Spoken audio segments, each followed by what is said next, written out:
இன்னைக்கு பார்த்தீங்கன்னா ஓணம் ஸ்பெஷல். இன்னைக்கு ஓணம் தானே, ஸோ அதனால ஓணம் ரெடி ஆகிட்டுருக்கேன். மித்த புடவையெல்லாம் எடுக்கணும் ரொம்ப கஷ்டம், ஆனால் ஓணம் செய்யறதுன்னா ரொம்ப ஈஸி. இதே எடுத்துகிட்டு ஒரே ஒரு கலர் டக்குன்னு எடுத்துடலாம். வாங்க ரெடி ஆகலாம். நான் போய் குளிச்சுட்டு வந்துடுறேன். ரெடி ஆயிடுச்சு. தோட்டத்துலேயே பூவெல்லாம் இருக்குது, இதை வச்சு தான் இன்னைக்கு ஓணம் கோலம் போட போகிறோம். பூவெல்லாம் வெயிலுக்கு இப்படி வாடி பூ பாருங்களேன், இவ்வளோ அழகாக இருக்குல்ல. அரை மணி நேரமாக ரவுண்ட் அடிக்கிறேனே தவிர கோலம் போடுற மாதிரி தெரியல. இந்த கோலமெல்லாம் போடங்காட்டியும் அதெல்லாம் அரேஞ்ச் பண்ணுறதும் பெரிய வேலையாக இருக்கும் போல் இருக்குது. எங்கே போடுறது, எப்படி போடுறது, என்னத்தை போடுறதுன்ட்டு வருஷத்துக்கு ஒரு நாள் இதை போடங்காட்டியுமே போதும் போதும் நைட் மட்டுருக்கேன். ஒரு வழியாக ஸ்டார்ட் பண்ணியாச்சுப்பா. ரொம்பலாம் எக்ஸ்பெக்ட் பண்ணாதீங்க பெருசாக போடுவேன்ட்டு. அதாவது நான் வாசலையே பார்த்தீங்கன்னா வெள்ளிக்கிழமை இல்லை ஏதோ விசேஷ நாளில் தான் கோலம் போடுவேன். ஆக்சுவலாக பார்த்தீங்கன்னா நான் ஒரு லேசி விமன்.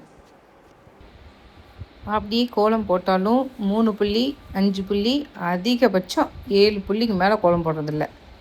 இன்கேஸ் அதை விட வாசல் நிறைய கோலம் போடணும்னா ஒன்றா அது தீபாவளியாக இருக்கும், இல்லைன்னா பொங்கலாக இருக்கும், அவ்வளோதான். இங்கே ஃபைனல் டச் முடிக்க போகிறோம்ப்பா. அத்தையும் வந்துட்டாங்க. இன்னும் இவங்க என்ன சொல்ல போகிறாங்கன்னு தெரியலையே. கையில் பையெல்லாம் பலமாக இருக்கும் போல். உயிரான வெயில். என்னது, என்ன பண்ணிக்கிட்டு இருக்கிறாங்க? என்ன பூக்கோளம்?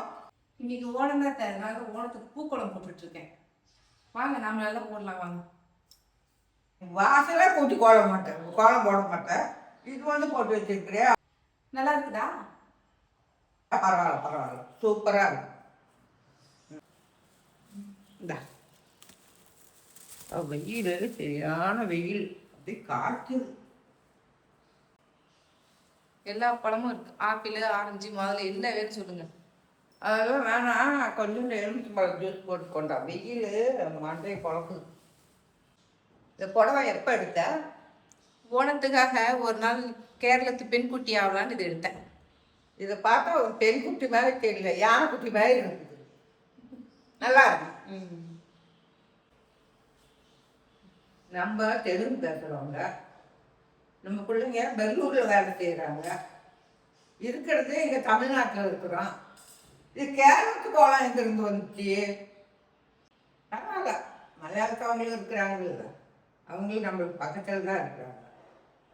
இதெல்லாம் கொண்டாடுறதுல தப்பே இல்லை. பாரத வாசம் நம்ம ஊரில் தான் இருக்குது. என்ன பண்ணீங்க? இது இருக்கு பூ, இந்த பூ வச்சு பார்க்கலாம். நல்லா இருக்குதான், அழகா இருக்குதான்.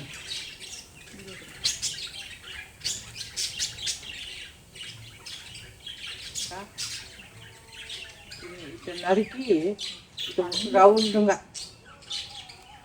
கோலம் எதுக்கு போட்டேன்னு சொன்னீங்க? அப்புறம் இதெல்லாம் நீங்கள் பறிச்சுட்டு வந்து கொடுத்துருக்கீங்க.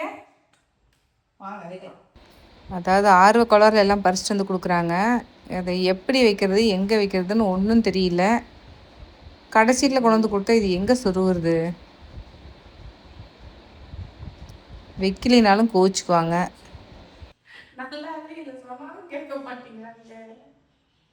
இந்த பூக்கோளம் போட்டதில் ஒரு சந்தோஷம் என்னென்னா, எங்கள் அத்தையும் வேலை வாங்கிட்டேன். அவங்களும் பார்த்திங்கன்னா அது நல்லாயிருக்கு இது நல்லாயிருக்குன்னு எக்ஸ்ட்ரா கட்டிங் வேலையெல்லாம் செஞ்சிட்ருக்காங்க. ஏதோ கோலம் இன்னும் கொஞ்சம் எக்ஸ்டெண்ட் ஆயிடுச்சு. நான் கூட பூவெல்லாம் ஏன் வேஸ்ட் பண்ணுறேன்னு திட்டுவாங்கன்னு நினச்சேன். ஆனால் அவங்க இருக்கிற ஆர்வ கலருக்கு பார்த்திங்கன்னா இன்னும் 2 கிலோ வாங்கி போட்டிருக்கலாம் போல் இருக்குது.